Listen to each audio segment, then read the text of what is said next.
For the record, I'm not hearing any audio.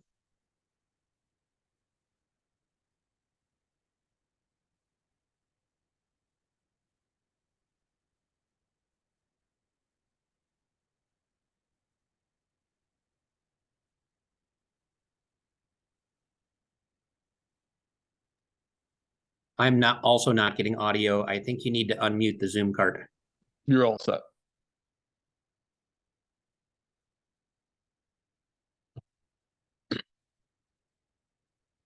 Is the audio working now? Okay, you can hear us, Joe? Yep. We've got an echo here.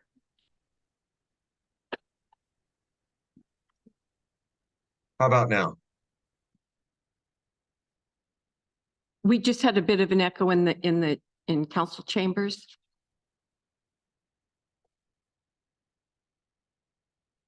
Is it gone now? I don't hear it. Okay. It being 6 o'clock and a quorum being present, I will call to order the September 5th Planning Commission meeting. And if you would all rise and join with me in the Pledge of Allegiance. I pledge allegiance to the flag of the United States of America and to the republic for which it stands, one nation, under God, indivisible, with liberty and justice for all.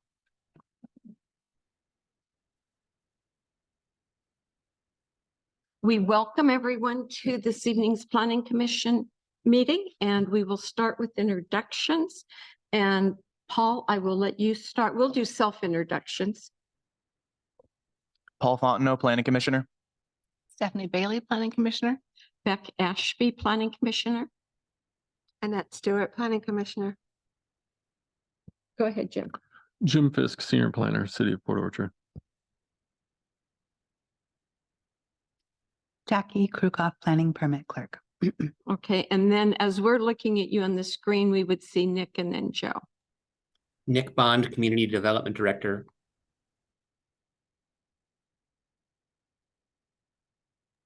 Joe Morrison, Planning Commissioner. Thank you, Joe. Okay, again, we welcome everyone this evening. And I don't know, do we have anyone on Zoom? I guess it doesn't make any difference. What we have right now is audience comments. So there is no one physically in council chambers this evening. So if we have anyone that is attending the meeting remotely and would like to provide testimony to the Planning Commission, use your raise your hand feature and we will bring you into the meeting so that you can speak.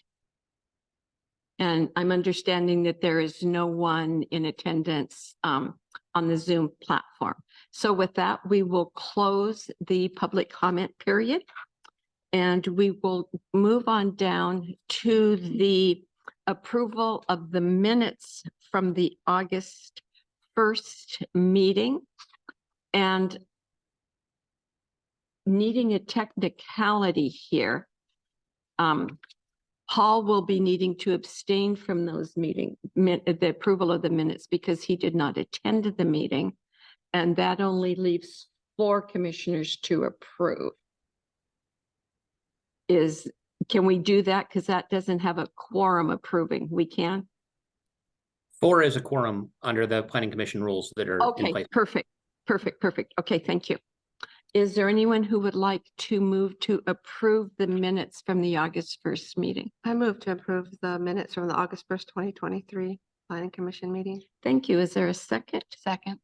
Thank you. Is there anyone who would be wishing to vote against the motion to approve the August 1st Planning Commission meeting minutes? I will ask a second time. Is there anyone who would be voting up to oppose the approval of the minutes from August 1st? Hearing none, the minutes are approved with a unanimously with 1 abstention. Okay. Now we will go on down to our business items this evening, and we will start with a public hearing on an open space tax action. And Mr. Fisk, I believe you are going to do that presentation. Good evening, Jim Fisk, Senior Planner, City of Port Orchard. The Open Space Taxation Act allows voluntary resource conservation on private property to preserve, protect, or restore open space resources in exchange for tax incentive. The process is administered by Kitsap County, where in incorporated areas like Port Orchard. Separate affirmative acts by both jurisdictions, Kitsap County and the city, affirm the entirety of an application without modification, or both bodies affirm an application with identical motions or modifications. If approved, the tax benefit starts the following year. The request must be processed in the same manner as a comprehensive plan amendment. Staff discussed the proposal with the Land Use Committee at the May 10th Land Use Committee meeting. After introducing the item at the June Planning Commission meeting, staff provided public notice for tonight's public hearing consistent with the requirements of Port Orchard Municipal Code 20.25 on the 22nd of August this year. As of the date of the report, the Department of Community Development did not receive any comments regarding the request. The subject property, Tract D, is located north of St. Andrews Drive and south of Old Clifton. Tract D is currently under the ownership of the McCormick Development Corporation and was created as part of the Amherst plat recorded in May 2021. Property is an unencumbered forested site designated residential 2 on the city zoning map. Tract E is located immediately east of the Amherst subdivision, adjacent to and west of an open space tract associated with the Strathmore subdivision. The parcel is landlocked and offers little to no legal access. The Tract E, as noted on page 2 of the recorded plat, is retained by the owner for future development or private open space, or to be transferred to an adjoining owner.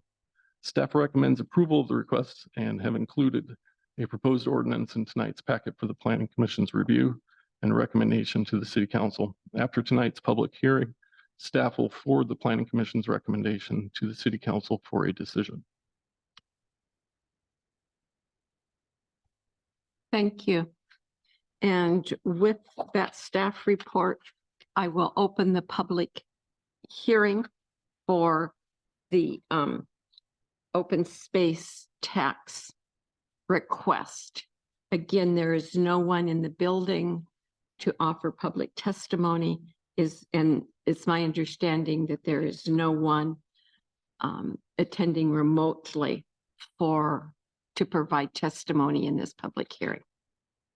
But I do open the public hearing, and seeing no one desiring to speak, I will close the public hearing.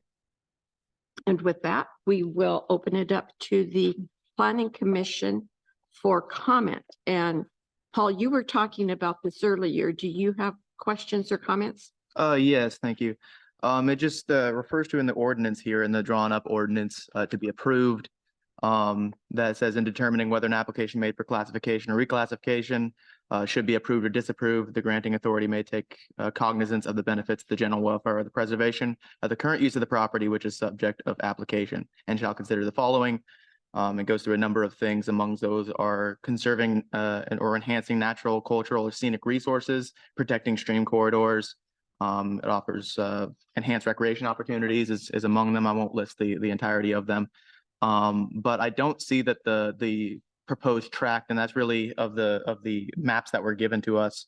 We're seeing tract really E and D, which aren't currently occupied by any sort of building, be it residential or maintenance building.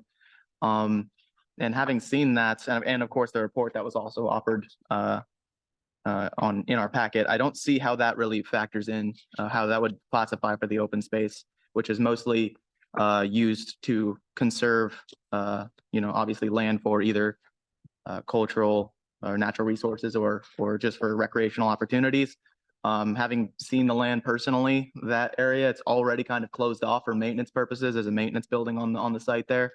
And it's also right behind some plots that have already been occupied by single family detached houses, as well as adjoining a different circle that would be First Amherst Way, that area, and Strathmore Circle, which is right next to it through the woods right there. And I just don't see how the open space credit would really serve to preserve this area, seeing as how development on it isn't really possible for McCormick at this point, or for, at least from what I can see. And it doesn't really follow how they've been building houses so far. There's nothing so far around St. Andrews Drive, no houses along there. It usually offers as like an artery that goes to other neighborhoods. So I don't see them really putting any territory in, or any houses in Tract D right there. And as for Tract E, it seems to be kind of nestled in between the Strathmore Circle neighborhood and the Amherst Way Southwest neighborhood. So I don't see necessarily how approval of the open space credit would really serve to preserve this land, as well as the fact that it's not really connected to any sort of wetland resources or natural resources or any presentable recreational opportunities. I did see also there was a sign on one of the fences that was talking about putting in a new pump station there as well. So it seems like they've already had some sort of plans beyond that for that area that's currently already being used for the pump station, which is sort of just to the south of Tract E on that map. So as of right now, I couldn't see approving or voting to approve the tax credit, but that's just my personal opinion. Just for clarification, the request is only for Tract E, which is devoid of any development. Gotcha. Again, for clarification, on the one photograph we have, it's just the track that is in green. Is that correct? That is correct.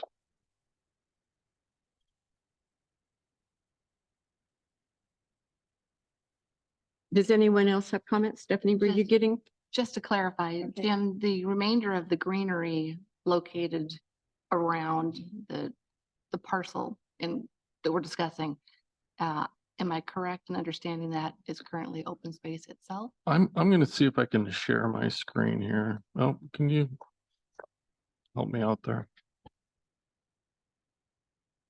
Just to the north and west, I suppose, is the best way to describe it, but Is it oriented correctly? Okay.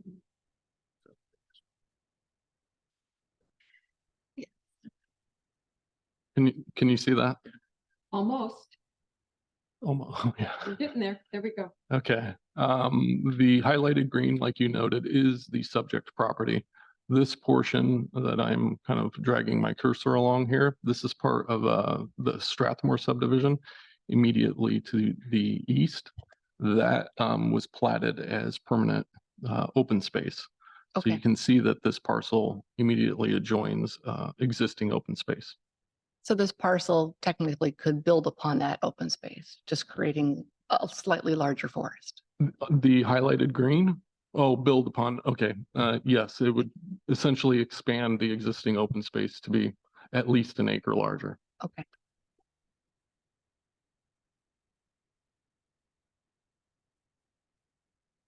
Is there anyone else with any questions or comments or? Joe? I guess I'm wondering, there's a suggested motion for approval in the packet. Why does planning recommend approval? This request is consistent with the Open Space Taxation Act. Commissioner Fontenot did note several of them that are in the ordinance. What this intends to do is enhance the value to neighboring parks, forests, things of that nature. This enhances it by enlarging it. It's undisturbed forested land. It just expands the existing open space. So that is why we recommend approval. And if we do not take action and allow it to become open space, then the owners could develop it in other manners, which may detract from the open space that it is adjacent to. The property is zoned R2, so it has all the development rights associated with that district. However, this particular tract, for whatever reason, was platted in such a way that access is very limited to it. So any development would be pretty difficult. Whereabouts is the access to it? It is essentially non-existent. I've not seen any legal document that shows access to this property. Okay, On the face of the final plat, it's noted as future development tract or open space, or maybe sold to an adjoining owner. I think their intent really was to sell it to the adjoining owners, but nobody had any interest in it. So now that they're looking just to preserve it as open space in perpetuity. and south of that long building we're looking at, that is owned by McCormick? To the south, Yes, there's some city property down there. There's also some McCormick properties as well. the long roof I'm looking at in the Correct. photo, is that city? Correct. So has there been any discussion of just deeding the land to the city? There has, and the city did not want to pursue that. Didn't want it. If I can chime in, the long roof is actually the golf course maintenance facility. So that's owned by McCormick Golf Course, and then the city's well 11 site are the circles that are just a little bit to the south and east of the subject property. And so the city does not need this property for its wells, and the golf course was not interested in this property for expanding its maintenance facility. Okay, thanks, Nick. So that long roofed building is owned by McCormick then? The golf course, not the developer. Yeah. Okay, thank you. The lots that are on the other side of it, they look bare. Are those completed now? Or are they still bare lots? They have single family homes on them. And those people weren't interested in that lot? Any of them? I do not know if they were approached, but I assume since the application came in that nobody had any interest.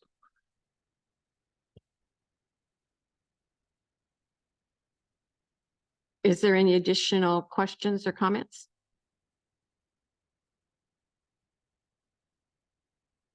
So you are saying that it doesn't qualify as open space from what you understand, Yeah, just to but clarify. you're saying that it does. So can we kind of come to like, can you bring up something and then I'd like to know if it does or doesn't. Well, what I see from it is that the open space sort of credit there is, from what I understand, to be used for preserving those areas that are adjoining to wetlands or adjacent to wetlands or recreational facilities, things like that. And with the maintenance building being there, also the pump station being there, also adjoining the backyards of a couple of neighborhoods, I don't see how it could really offer in the future recreational activities in terms of offering protection for wetlands. I believe there was a report in the packet that said that it didn't affect that. Okay, so can you comment on that, please, Jim? There are several reasons to put into an open space tax designation. And you're right, there are the ones that you've picked out. You're correct that it does not do that, but it does enhance recreation opportunities like any open space would, either through passive recreation, right? So it does preserve it that way. It also preserves visual quality along highways and roads, scenic vistas. It retains the property in its natural state. And that's also one of the reasons to put it as open space. So yes, Commissioner Fontenot is correct that it doesn't meet certain criteria, but it does fulfill the criteria that's established in state law. And I would also, just from my point of view, a lot of it would depend upon the definition of recreation, because those woods there, I'm sure kids can go back there and play hide and seek, and people can take their animals back there. And I personally think it makes sense for the city and McCormick Woods to enlarge that open space by that one lot, because that one lot does not have a great deal of value to be used any other way. Right. So who would own it? Who would own it? The McCormick Development Corporation would still own it. They Yeah, just, they're not giving up ownership. I just wanted to make sure. Okay, Who would, in that circumstance, basically create rules for the area, or who would govern over it to make sure people are using it properly? Would that be McCormick or would that be the city? it would be just like any other open space tract. So no, the city is not going to be out there doing I that. would think too, if someone got hurt on it, it would be McCormick. Right? Isn't that how it usually works? I'm not quite sure on that. Yeah, I'm not an attorney, so I couldn't answer I that. just think. Well, when he said oversee it, I think it would be just McCormick. Well, from the wildlife perspective, it does build upon an existing wildlife corridor and create more habitat for birds. I mean, it does have an environmental benefit, Mhm. though small, it does. Right. Well, I don't know how much time you guys spend at McCormick Woods, but there's quite a deer population out there. Mhm. And, you know, and I think the more open space we can provide, the better. Absolutely, especially continuous like this. So we would entertain a motion, whatever is the council's pleasure, to either send this along to the city council for approval, our recommendation for approval, or our recommendation not to approve. Is there anyone who would like to make a motion? I make a motion not to approve. Is there a second to that motion? I will ask a second time. Is there a second to the motion to not approve or not recommend the open space request for it not to be approved by the city council? I will ask a second time. Is there a second to that motion? Hearing none, the motion dies for lack of a second. Is there someone who would like to make a motion to approve the ordinance designating McCormick Development Corporation's property as open space and approve the current use assessment request for Kitsap County tax parcel number 568600580001 as presented? Beck, I believe we're recommending to city. That is council, correct. Okay. Yes. Because in your motion, I believe you said approved. Oh, I probably Oh. did. No, we recommend, Okay, well, we recommend approval of Yes. it. Yes. I would second. I didn't make the motion. I read it so that I read it so that Joe wouldn't Hi. have to go looking for it. Well, I have it up. I'll, up to you, Stephanie. So moved. Is there a second to the motion? I'll second it.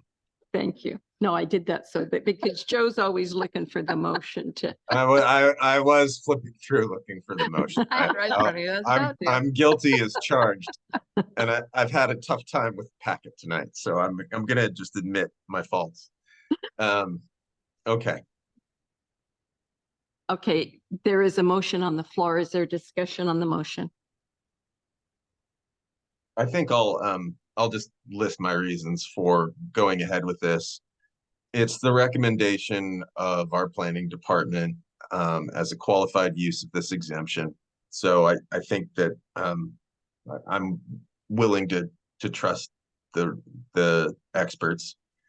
I think it's also important that we are good partners with McCormick Communities and McCormick Development, and that we work together. And if things don't make sense, we shouldn't, but I think this probably does. And while it isn't doesn't have the greatest impact that some use of this exemption would, I think some of my fellow commissioners have brought up that there are benefits to the environment and potential benefits to the community that are worthwhile. So that's why I second it. Thank you. Is there any other discussion or comments on the motion? Hearing none, there is a motion on the floor for the commission to recommend the council to approve this open space request. Is there anyone who would be voting against the motion? Clarification to be voting against the approval of said, The recommendation to approve, correct? I'd be voting against. Okay, with that, And I'll be abstaining. Why are you abstaining? I just. You I- can only, there are rules for abstention, Mhm. and you do not abstain just because you don't want to make a decision. You have to, if you need more information, then we can postpone the vote until that Okay, information is Let's given to you. postpone the vote then. Thank you. Okay, with that, there is a motion on the floor to approve recommendation to, for the council, for the planning commission to recommend the council to approve this open space request. Because we know we have at least one planning commissioner who is going to vote against it, we will do a roll call vote. So I will do that. Joe Morrison, how are you voting? For approval. Stephanie Bailey, how are you voting? In favor. Annette Stewart, how are you voting? I'm abstaining. That would be recorded, I believe, as a no. And Paul Fontenot, how are you voting? Voting against. And I am voting in favor of it. So the motion passes with a vote of 3-2.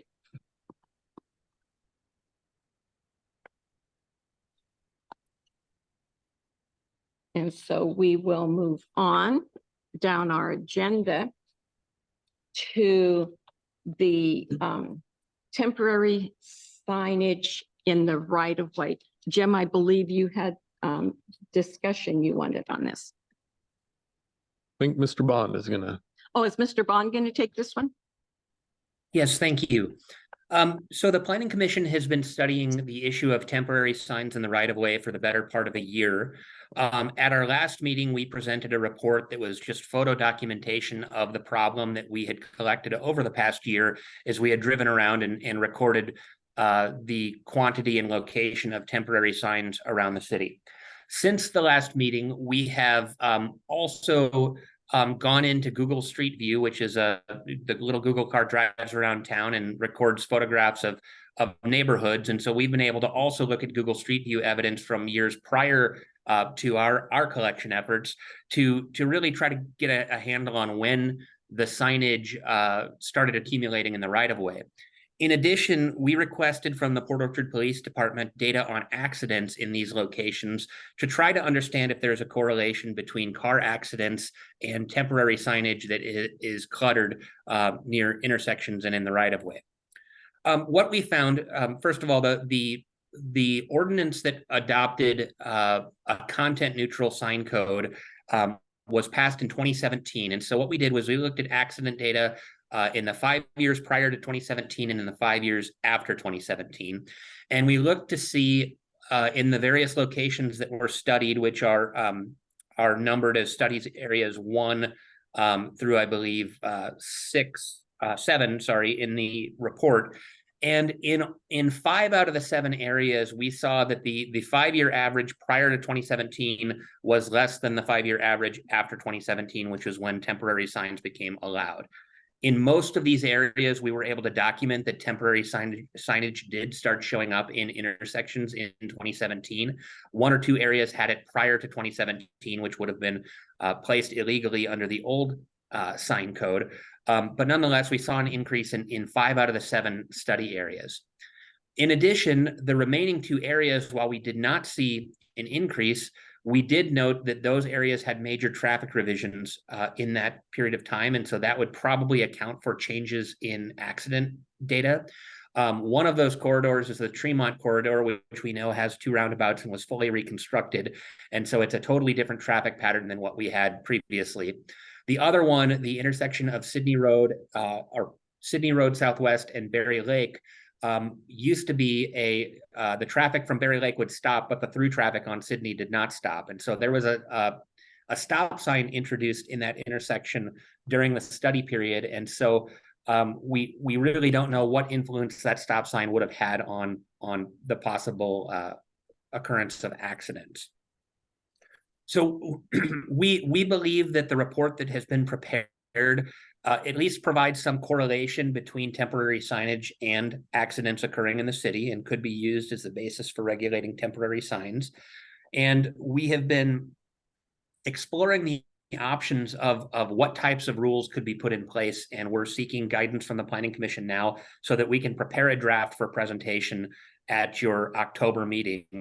And the in discussing it with the mayor, we have decided that the staff preference, although we could go a different route if the Planning Commission would like to, would be to regulate signs within intersections, and basically from a point either 15 or 30 feet prior to a crosswalk in an intersection until you have left that intersection, basically creating a clear zone where temporary signs, including political signs, would not be allowed at all.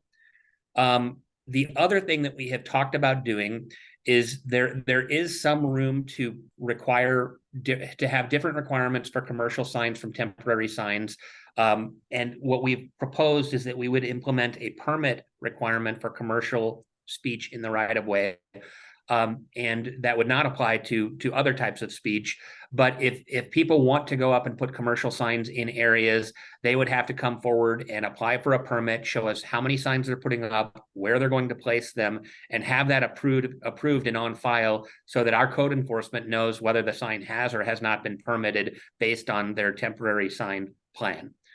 And so those are two possible options of a couple of different options. Of course, we could do nothing. Another approach that some cities have taken is they have identified zones within the city where signs are allowed. And I'm at a conference right now, and I was talking to the planning director in Gig Harbor, and they adopted 17 zones around the city which are designated for temporary signs and have said these are the only places in the city where temporary signs are allowed. And so that's an approach I think that Olympia has used, Gig Harbor has used, and possibly a few others. So there's a couple of options, and I wanted to open it up for discussion to see what the preference of the Planning Commission is, so that we can hopefully bring forward something for discussion that you can ultimately recommend to the City Council, and which something that will withstand legal scrutiny. Is there anyone who has comments they would like to make?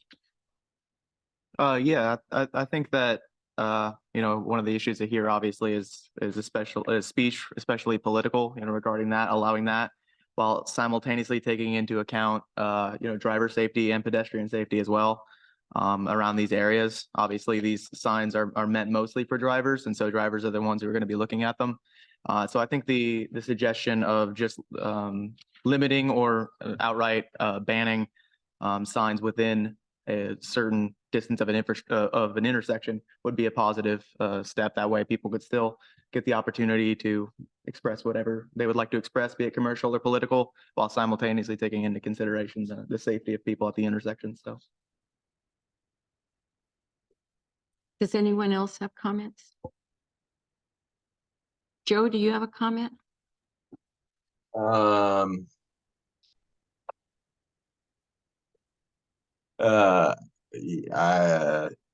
do. Do you want me to comment first? Please. Okay. Some of my issues with the signs is again the volume. I realize safety is an issue.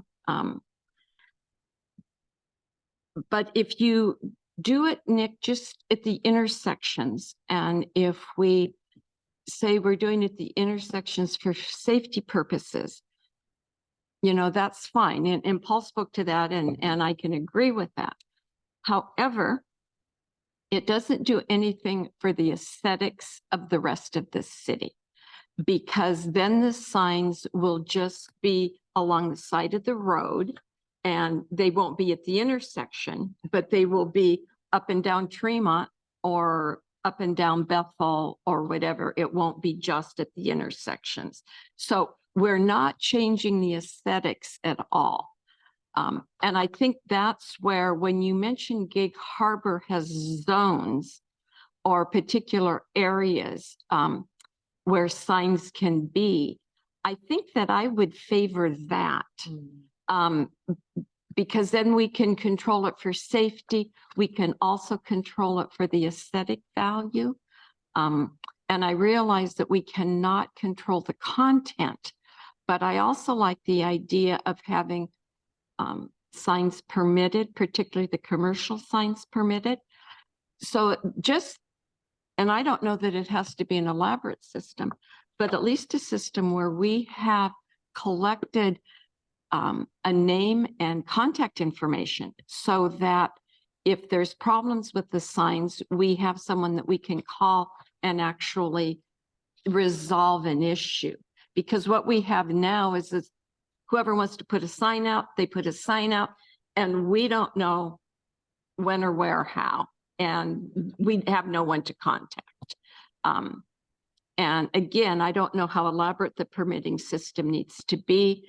We have some nonprofits, I'll use Fathoms of Fun as an example, who has multiple events during the year and they put signs out for that. I don't know that they need multiple permits. I mean, I think the permitting would need to be streamlined somehow so that it's not cumbersome for either the end users or our community development staff. Those are kind of my initial thoughts. And I know that and prior to 2017, it was very prescriptive in Port Orchard Code when political signs could go up and when political signs needed to come down. It was not whenever you wanted. It was very prescriptive for political signs. I don't know about the other signs, but I know political signs. It was very clearly defined. So those are my comments. Does that help you put your thoughts together, Joe? And can Well, I respond to that before you go, Joe? Please do. I want to be clear that we should not be looking at aesthetics as part of any solution that we come up with for temporary signs. The advice that we've been given is that if we're going to put regulations in place, they need to be related to public health and safety. Aesthetics is a very tough hill to climb, and really we should not be focusing on aesthetics in our discussions. I suppose to redirect or just to ask a question, Nick, is that guidance coming from legal? Correct. Yeah. So, you know, there's a variety of cities, Gig Harbor, Bainbridge Islands, Newcastle, where I'm sure there are fewer temporary sign issues. I'm sure there were, I don't know, maybe they use different justifications, but there's clearly different interpretations out there. I understand you have to work with your legal counsel and the guidance that they're giving you. I think that as your planning commissioner, I would say, I think that's overly risk averse. And I agree with most of Commissioner Ashby's comments about we really want fewer signs in our community because it's kind of cluttery and junky and not all communities look like this. And so to say that we can't regulate this part of our community is something that I would push back against. And I don't know that I am capable of making that decision just based on safety. I understand that something's better than nothing. I understand that there may be legitimate safety issues, but this is the same comment I made the last time we talked about this. It's just like, I kind of don't buy it because that's not what everybody in Washington deals with. There are clearly cities that have a lot of signs and there are clearly cities that do not. And I'd like us to be a city that has fewer of them. So that's kind of where I'm coming from. It's pretty plain spoken. That's what I've got for you tonight. I would ask, or just to put out in the discussion, is rather than doing the limitations off of intersections, but doing it by zone, then we would define where those signs would be. And that may be a way to reframe my concerns about aesthetics. Is we would say they would be here so they wouldn't be up and, you know, just randomly throughout the city away from intersections. But just asking some clarification, if I may. Would this include like all signs? Because I know there's obviously the difference between like company signs, political signs. Those are the ones that are like manufactured at print shops versus just the person, you know, going down to the intersection and putting a garage sale sign or something to that effect on there as well. That would include, this would be a blanket over all of those, correct? Correct. And currently, if you put up a garage sale sign, you are limited to signs that can be manually pushed into the ground on a stake, and they have to be less than 4 square feet. So if people who attach them to power poles or other things, those are not allowed at all. And we will pull those if, you know, we typically don't go do patrol on Friday afternoon and over the weekend. So most of those don't get taken down until Monday, but they are not allowed. Do you do lost pet signs that way too? Do you take those down? If they're attached to public poles, yes. Just to finish off my thoughts here, I think that but kind of pulled in both directions here. On the one hand, obviously it's a public safety thing, and on the other hand as well, not just with aesthetics, but I think a big part of it as well is kind of an issue of litter. I see a lot of these signs sometimes that aren't properly taken down or aren't properly, you know, disposed of, and so they end up kind of being on the side of the road. And that's obviously, you know, not something that is benefiting our community in any way, shape, or form. The other hand, I would kind of would say that maybe a really heavy permit process might prevent people who just want to have a weekend garage sale from being able to advertise, and I don't think that's necessarily fair to them. But certainly, as Commissioner Ashby was saying, with having some sort of at least a registry, so we can know whose signs these are, so we can, if they are becoming a problem, if they are left, like if they are removed from the ground and just left on the ground, or if their political signs out of date, then they can be contacted. The owners of these signs can be contacted. So at least some sort of registry. Maybe having a huge permit process, I think, might be too unfair to the people who may necessarily not have that kind of time. But that's kind of where I'm coming from here. The other thing, Nick, could I ask you to define for the Planning Commission the difference between a sign that needs to be permitted, like your commercial signs, your monument signs that sit in front of a business, and the little signs you said that are less than 4 feet, whatever, and you stick them in the ground, as compared to some of our the ones I notice most are the new developments, and they have wooden signs. Like I'm going to use the corner of Berry Lake and Sydney, because that's where there are 3 or 4 of them there. Can you define for us what is the sign that right now you need a building permit to do anything with? And just define the different types of signs for us. Sorry, I muted myself. The temporary sign, again, is 4 square feet and it's pushed manually into the ground. There's no concrete, no wooden posts or anything like that. It's a wood stake. And that's the extent of it.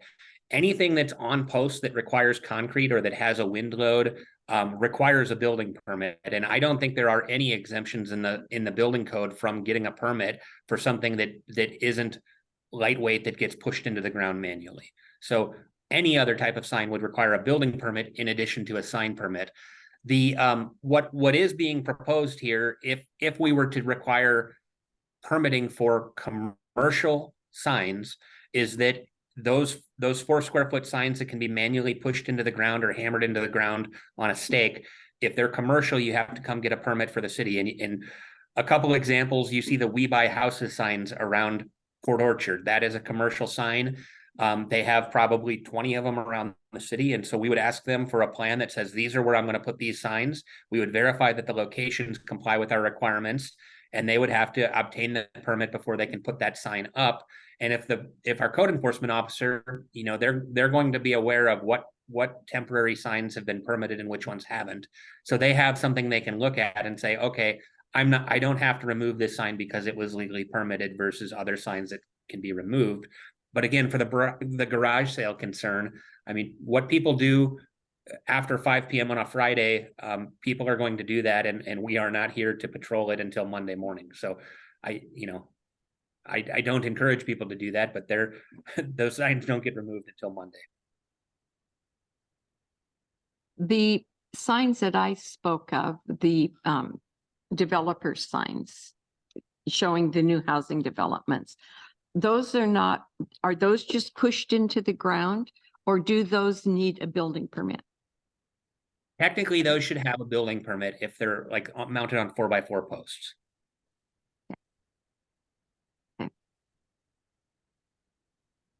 So I wanted to share, I did pull up Gig Harbor's code just now and was looking at it just because I spoke to this gentleman this evening. And what they've done is they've applied location restrictions. It says temporary signs are prohibited from being placed within roundabouts, medians, shoulders, travel lanes, and areas of the public right of way that are not accessible by a sidewalk or walking path. And so what that's getting at is that if there's not a safe way for you to walk out and install the sign, you can't put it there. So if you're talking about, sections of Bethel where there's no sidewalks, you're not allowed to put a temporary sign there because there's no place for you to safely park your vehicle and walk to that location. They also have proximity requirements. They actually say they can't be further than 100 feet from an intersection, as opposed to making them be outside of intersections.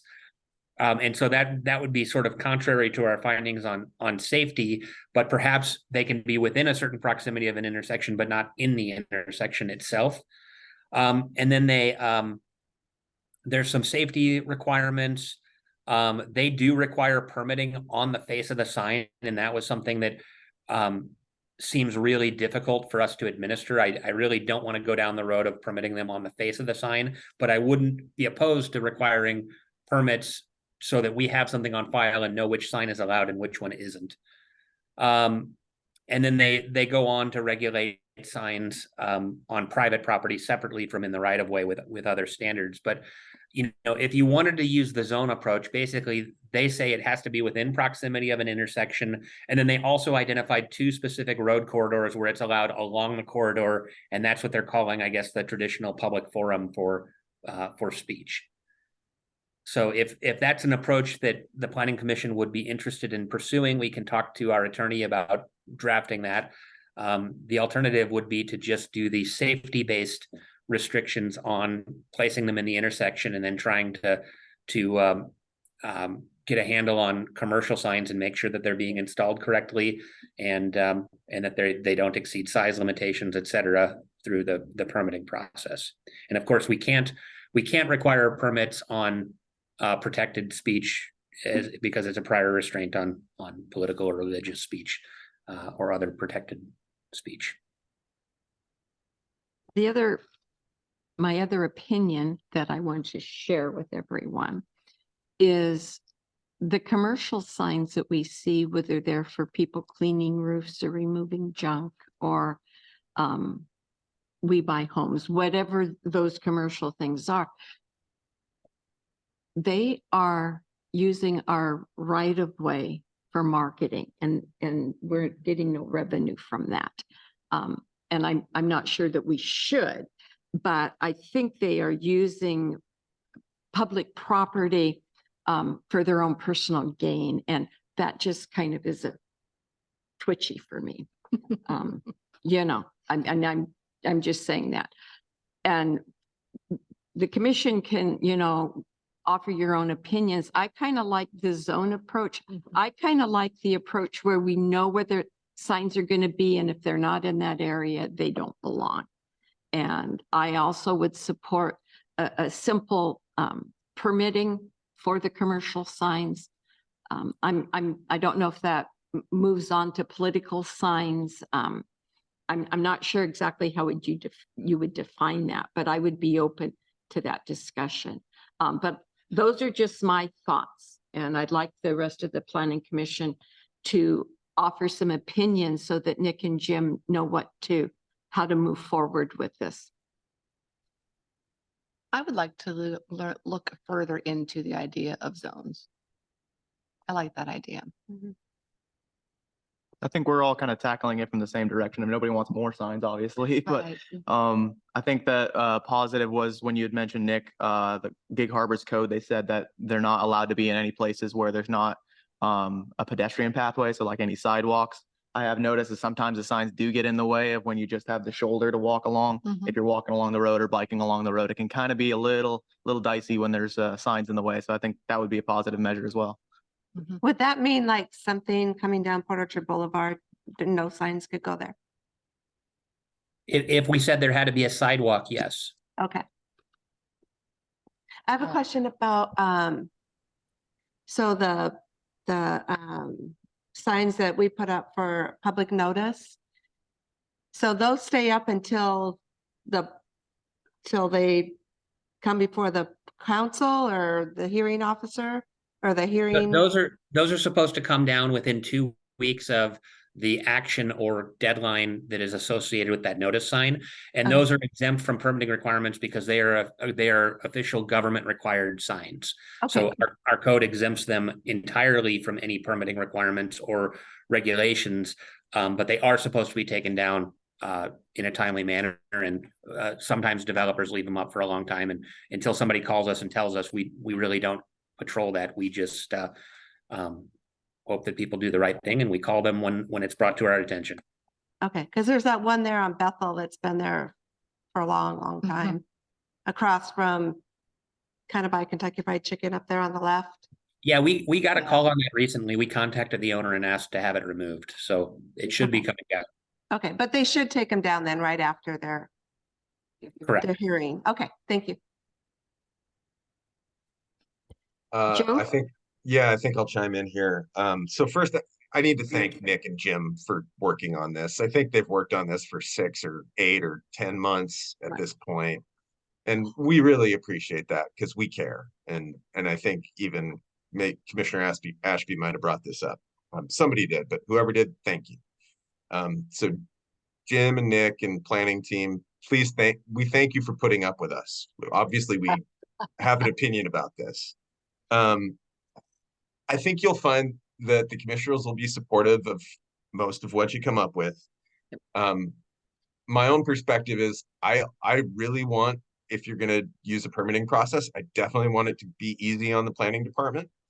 I'm also somebody who's a little more, you know, I don't want to see 83 sleep number signs at the intersection of Sydney and Kitsap. Side note, lived there. They were there on every single corner. There were about 5 of them half a year ago. No, I don't want to see that, but I do want the local person to be able to slap up a garage sale sign. And I also want, like, our local business owners who have a spa business to be able to put out a sign and get permission from the city. And that's okay. So that's where I'm coming from. I'm sure the team will be supportive of your solution. We should probably find a solution and put this to bed. Thank you. Nick and Jim, does that give you enough to work with? Nick, if you unmute yourself, we could hear you. Sorry, I was on another tab. I'm going to reach out to our attorney and just ask her thoughts on the Gig Harbor code. With, you know, the restrictions based on whether there's walking access to that location. Gig Harbor's code does seem potentially problematic with the because it appears that political signs also have to get a permit, which I think is probably not advisable. But otherwise, I think their approach is probably pretty good. So I'm gonna see what our attorney thinks, and we may come back with 2 alternatives at the next meeting, and then hopefully shortly thereafter we can schedule a hearing on one of those. Sounds good. Yeah, Thanks, Nick. thank you. Again, and Thank you. echo what Joe said about the effort you guys have put into this. So thank you. And moving on down, we only have one more agenda item, and that would be your report, Nick. The director's report. I only had one announcement that I wanted to make tonight, and you'll have to stay tuned for further details, but we have come up with a solution to save the 100-year-old redwood tree on Mitchell.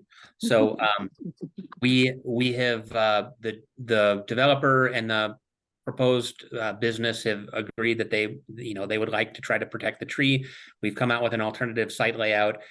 It does require some deviations from our design standards because our design standards don't provide exemptions to standards because of a significant tree. And so what we're proposing is a development agreement where they're going to agree to provide a conservation easement for that tree. We'll agree to some alternate design standards, and hopefully we can get that to the council here in October for approval. So I think we've come up with a solution, and I hope that I'll have an official announcement soon, but it's in the works. Nice. Fantastic. Yeah, that's great. Thank you. Nick, have you reached out to the community up there with this news yet? I'm waiting for the developer to actually submit their application for the development agreement that we drafted. And once they decide that they want to go forward with that solution, I will make I will share that information with the neighborhood. They'll be excited. Yeah, nice. And let them know when the city council is going to hear it, because I'm sure that they will want to provide some testimony. Yes, I'm sure. Is there anything else? Oh, yeah, for the good of the order this evening. One last question. Yes. A smack dab in the middle of the packet is a great deal of information we did not discuss this evening. And I don't know if it's accidentally in the packet. The Riley Group has something to do with soils, compaction, foundations. That was part of the initial application materials submitted by McCormick Development Corporation Right. for the open space, Oh, all of that Yeah. for open space. all of that. Okay, thank you.